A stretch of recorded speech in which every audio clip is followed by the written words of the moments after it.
are both now reporting that Michael Jackson has died. The king of pop has died. Michael Jackson, the pop music and dance innovator, passed away. Bonsoir à tous, bienvenue. Vous l'avez compris, un seul titre ce soir à la une de votre journal, la mort de Michael Jackson. Selon certains encore bien vivants, ce n'est pas une blague, ils y croient dur comme fer. Leurs preuves, vous allez le voir, sont souvent déroutantes. Le king of pop est-il toujours parmi nous? À vous de juger. Amis du jour, bonjour et bienvenue dans cette nouvelle vidéo où aujourd'hui on va parler de la théorie du complot du domaine de la musique qui est la plus connue et la plus soutenue, même encore aujourd'hui.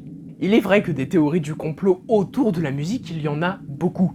Je citerai notamment la théorie comme quoi Paul McCartney, membre des Beatles, serait mort dans les années 60 avec plein de signes nous le prouvant, en analysant les pochettes des Beatles, en remettant les chansons à l'envers, etc. Mais ce n'est pas cette théorie qui nous intéresse aujourd'hui. Car là, on s'attaque à un gros morceau. Un très gros morceau même. Cette vidéo ne va rien apporter de nouveau dans la théorie. Cette vidéo ne sera juste que le récit de cette dernière. Et aussi parce que tout le monde connaît la théorie, ou du moins j'imagine que vous en avez peut-être déjà entendu parler. Cette théorie qui nous dirait que Michael Jackson, l'une des plus grandes icônes de la musique, serait toujours vivant. Et ce qui est génial avec cette théorie, c'est que quand on te raconte la théorie, eh bien tu passes de Michael Jackson mort, c'est un fait, c'est une réalité, et que Michael Jackson vivant, c'est un délire de fan, c'est une théorie, voilà. Mais quand on te raconte la théorie, eh bien c'est l'inverse. T'as l'impression que Michael Jackson vivant, c'est un fait, c'est une vérité, et que Michael Jackson mort, c'est une théorie, c'est bizarre, cette mort calculée comme ça d'un coup. Mais alors, d'où est partie cette théorie? Quels sont les arguments? Et est-il encore possible aujourd'hui d'affirmer que Michael Jackson serait toujours vivant? Eh bien, c'est ce que nous allons voir aujourd'hui. Je vous présente la plus grande théorie du complot de la musique.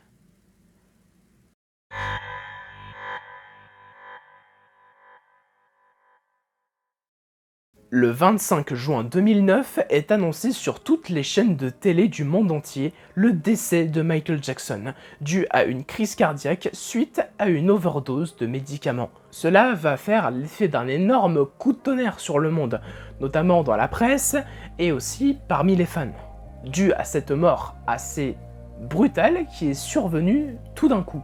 Puisque l'attente et la hype Michael Jackson étaient reparties de plus belle, avec la dernière série de concerts de sa carrière, This Is It, annoncée le 5 mars 2009. This Is It aurait dû être le grand retour médiatique de Michael, mais aussi également le retour sur scène de ce dernier depuis les 2 derniers concerts pour les 30 ans de sa carrière en 2001. Mais sous le coup de cette mort brutale, inattendue, voire même inconcevable, de nombreuses rumeurs vont apparaître et contredire la version officielle couramment admise. Officiellement, le chanteur est mort à la suite d'un arrêt cardiaque ayant pour cause une intoxication aiguë au propofol. Pourtant, parmi certains fans de la communauté des fans de Jackson, qu'on va surnommer Believers, vont penser que son décès n'est qu'une mise en scène, un canular organisé par Jackson lui-même. Alors voici la théorie comme quoi Michael Jackson serait toujours vivant. Premièrement, Michael Jackson avait toujours soif d'innovation et d'atteindre de nouveaux records. Avec la musique, la danse, la mise en scène, Michael avait aussi une autre passion dévorante, les films. En effet, même s'il avait déjà sorti Moonwalker en 1988, ce n'était pas encore à la hauteur de la vision d'un film qui bouleverserait le 7e art. En 2005, dans une interview, il avait confié qu'il adorerait réaliser un film qui dépasserait tous les codes du cinéma, à l'échelle d'une révolution cinématographique. Pour beaucoup d'internautes, sa mort ne serait juste que l'introduction, ou du moins le début de tournage de son film, dans lequel Jackson serait metteur en scène, réalisateur et acteur de sa propre disparition. En parlant de sa disparition, revenons-en aux faits.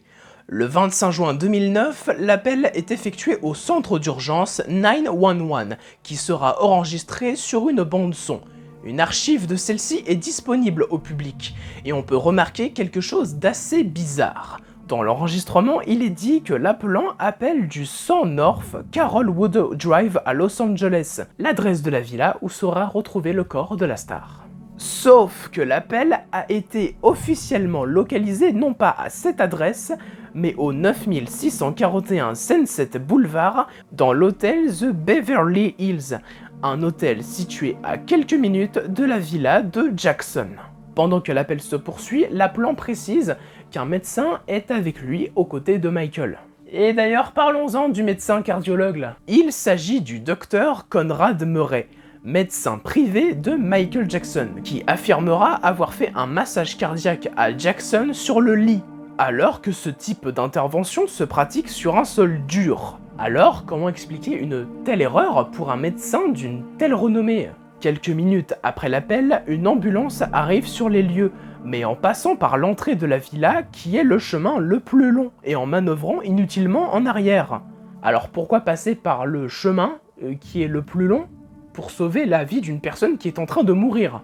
Tout simplement car c'était ici qu'étaient installées les caméras et les paparazzi pour transmettre à la télévision cet événement. Le seul cliché pris de Jackson dans l'ambulance a été pris par le paparazzi Ben Evanstad, qui visiblement, tous les deux se connaissaient très bien, puisqu'on a retrouvé des photos de Michael Jackson et Ben Evanstad ensemble. Mais ce qui a éveillé les soupçons également, c'est aussi le cliché en lui-même. Un cliché qui ressemble beaucoup, quand même, vachement à la photo de Michael Jackson dormant dans un caisson à oxygène en 1986. Et pour beaucoup de fans, dont les Believers, Michael n'était pas dans l'ambulance. Et selon ces mêmes fans, dans les plans caméra du transport en hélicoptère du corps de Michael, on pourrait constater que le corps bouge. Le 7 juillet 2009, date de ses ultimes funérailles au Staples Center de Los Angeles réunissant plus d'1 milliard de personnes devant les télévisions du monde, n'est pas à l'abri des théories du complot. Ce qui a beaucoup surpris, c'est le cercueil de Michael Jackson. Alors non, il n'y a pas de détails cachés, de code secret ou de code morse sur le cercueil. Non, c'est le fait que le cercueil soit resté fermé durant toute la cérémonie. Un détail qui a intrigué car aux États-Unis, la tradition veut que le corps du défunt soit exposé aux yeux de tous lors des funérailles pour que les proches lui souhaitent un dernier au revoir, un dernier adieu, etc. Alors oui, je sais, vous pourriez me dire, oui mais là c'est Michael Jackson, voilà, on peut exceptionnellement contourner cette tradition. Alors oui, j'aurais pu vous dire oui. Sauf que, aux funérailles de James Brown en 2007, figure musicale majeure de la musique noire, le corps était visible aux yeux de tous. Même Michael a assisté aux funérailles de son idole. Alors pourquoi le faire pour James Brown, mais ne pas le faire pour Michael Jackson? Eh bien, tout simplement, car il n'était pas dans le cercueil, mais déguisé parmi les invités, selon les fans croyant en cette théorie. Il y a deux hypothèses de déguisement, soit en femme, car en voyant sur le côté, les traits ressemblent un peu à Michael, ou bien cet homme avec son chapeau, qui d'ailleurs a été surnommé sur internet Hatman. Et le pire, c'est qu'on connaît pas grand chose de cette femme et de cet homme. Curieusement. Et enfin, il y aurait eu d'étranges lapsus révélateurs lors de cette cérémonie, comme Kenny Ortega, réalisateur du film This Is It, qui dira « Nous étions là, juste là, avec Michael, il y a encore une semaine », disa-t-il en référence que le Staples Center était l'endroit où étaient répétés les concerts de This Is It. Cependant, Michael Jackson a été déclaré mort il y a 2 semaines, et pas une semaine. Oui, bon, ça va, ça peut arriver de se tromper. Sauf que non, ce n'est pas une erreur, car tous ces lapsus seraient la preuve pour les fans que tout ceci n'est que le fruit d'une précipitation de la mise en scène mal préparée. Le 4 septembre 2009, jour de l'enterrement de Michael Jackson, il y a le retour du fameux Hatman, qui a visiblement l'air de connaître quelques proches de Jackson. Rien que ça. Le réalisateur Kenny Ortega est aussi de la partie, et c'est lui qui coordonna l'enterrement filmé en HD à la manière d'un film. Autre élément suspect, des décors semblent disparaître comme par magie sur certains plans, comme ce chemin et cet arbre qui semblent disparaître et ne pas exister dans certains plans filmés en altitude. Lorsque les fans se font rembourser leurs billets pour la tournée This Is It, ils reçoivent un livre souvenir. Toutefois, une photo de Michael Jackson avec Elizabeth Taylor sera remplacée par la photo de Jackson derrière une caméra. Autre chose, l'enterrement de Michael sera accompagné des pochettes du single Liberian Girl. Et à la fin de ce clip, Michael est derrière une caméra. Et avec tout ça, on peut réellement penser à la thèse comme quoi Michael Jackson réaliserait un film révolutionnaire qui dépasserait la notion de cinéma. Et pour les fans, ce film serait une sorte d'explication des coulisses de la mort de Michael Jackson.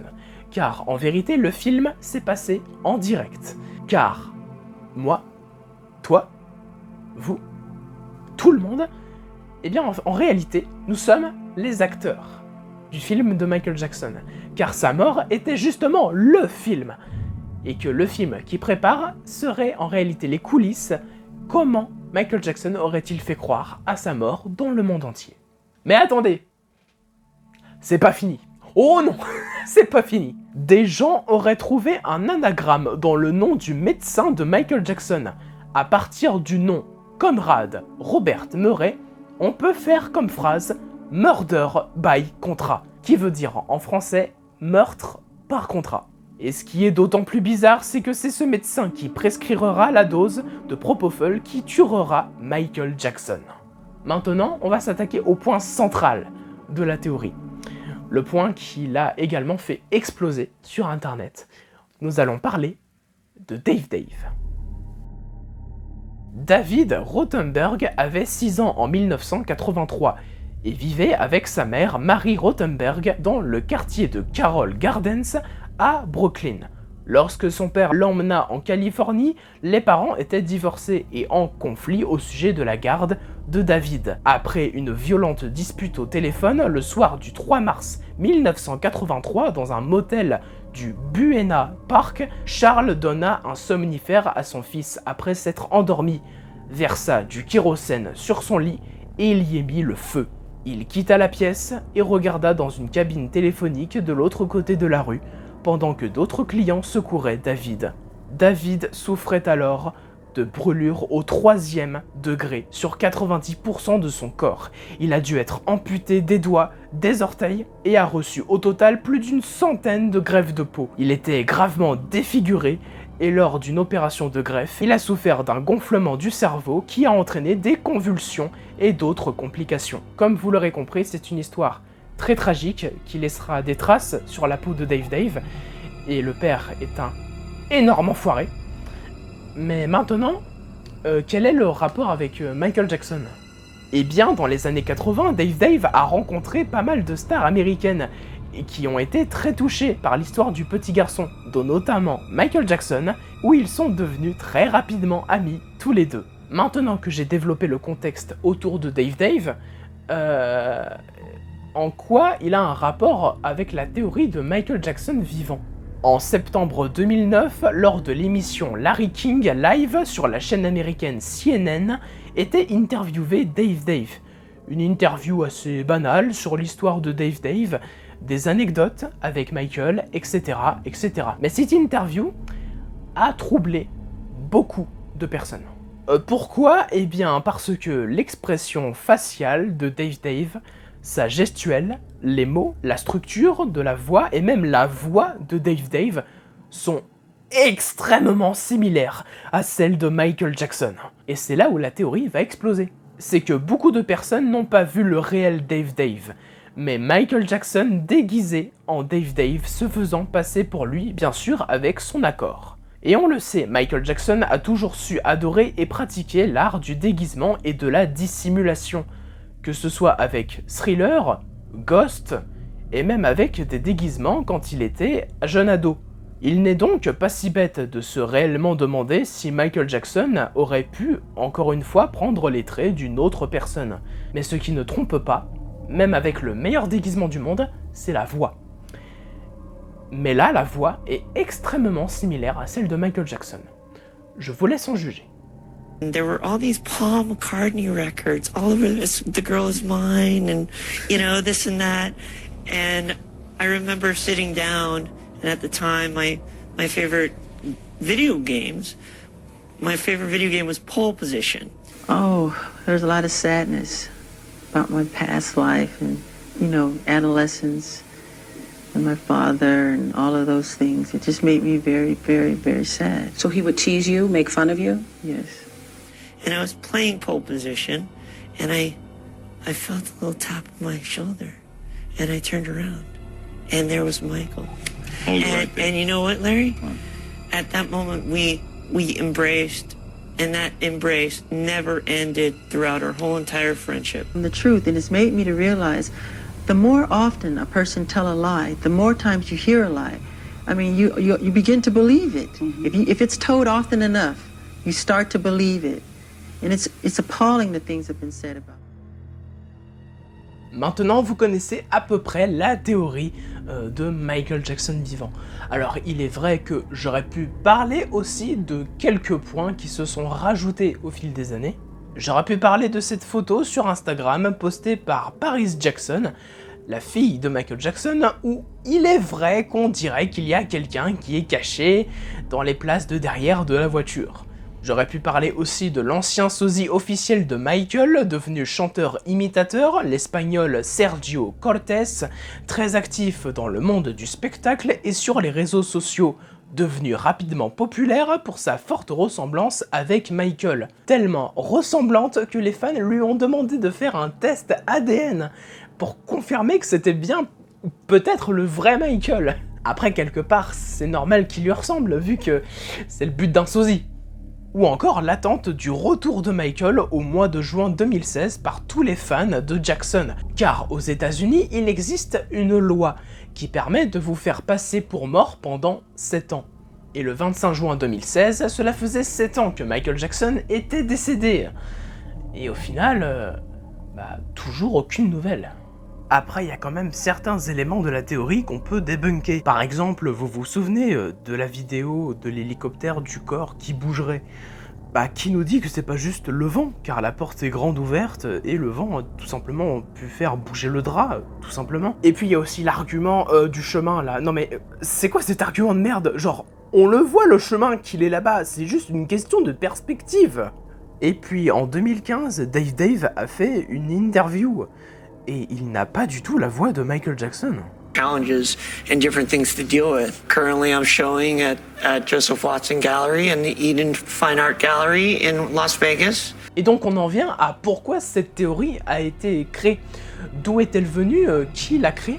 Eh bien ce sont les fans qui l'ont créée, car cette disparition qui est survenue tout d'un coup, un 25 juin 2009, comme ça, Michael Jackson décédé, et c'est venu comme ça d'un coup. Et en réalité, cette théorie a été créée parce que certains fans n'ont pas fait le deuil encore de cette mort. Même encore aujourd'hui, des gens sont encore persuadés que Michael Jackson est toujours vivant.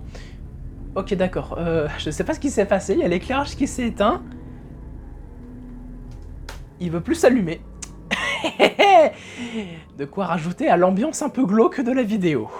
Il y a un côté un peu triste dans cette théorie parce que il y a encore beaucoup de gens qui y croient aveuglement en plus, sachant que voilà, on le sait que Michael est mort, on le sait, mais des gens continuent encore à y croire aujourd'hui. Mais je voulais terminer aussi cette vidéo par une autre thèse, la thèse comme quoi Michael aurait été assassiné. En vérité, cette thèse se base sur le dernier appel de Michael Jackson qui a été effectué le 24 juin 2009, donc la veille de sa mort, où il appela son manager de l'époque, je crois, et où Michael Jackson est très apeuré au sujet de personnes qui voudraient le tuer, d'une organisation qui serait supérieure au gouvernement américain, Voilà, je vous laisse en juger. What's wrong, Michael? I don't know if I should tell you this, but I don't know who may be listening. There may be a group of people that want to get rid of me. They don't want me here anymore. I don't understand. What do you mean? Talk to me. I can't talk about it over the phone. I don't know what's going to happen, but I just feel in my soul, only God knows, they could shoot me, they could stab me, they could frame me and say I overdosed you with drugs. They can do a lot of things. Who could do this?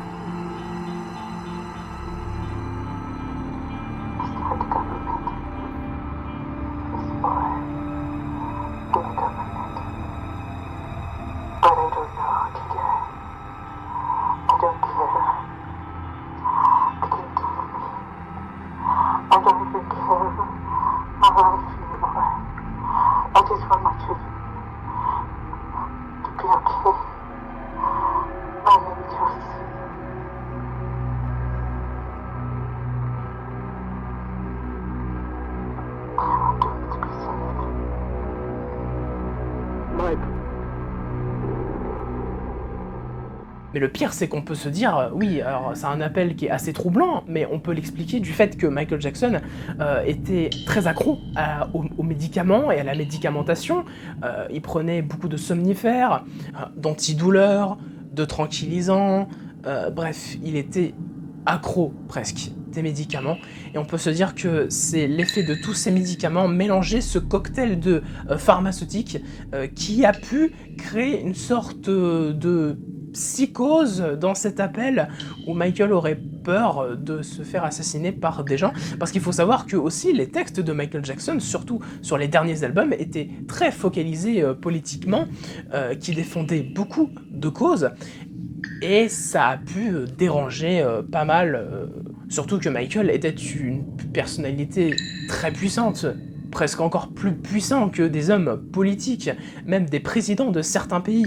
Donc il n'est pas impossible de se dire que Michael Jackson aurait été éliminé car il avait des choses à dire, ou alors tout simplement sous l'effet des médicaments, voilà, une sorte de paranoïa qui s'est créée. En tout cas, on ne le saura jamais. Merci à toutes et à tous d'avoir regardé cette vidéo, j'espère qu'elle vous aura plu et que vous aurez passé un bon moment en la regardant, sachant que moi j'ai bien aimé cette vidéo parce que c'est une sorte de mélange de nostalgie et de crainte. Parce que faut savoir que moi quand j'étais petit, je croyais en cette théorie. N'hésitez pas à vous exprimer dans les commentaires si vous croyez ou non en cette théorie. À aimer la vidéo aussi, ça fait toujours plaisir, et à vous abonner bien sûr si le contenu de cette chaîne vous plaît en règle générale. Sur ce, je vous souhaite une bonne continuation sur votre navigation sur YouTube. C'était Gigux. Bonjour. Je fais peur à qui là ?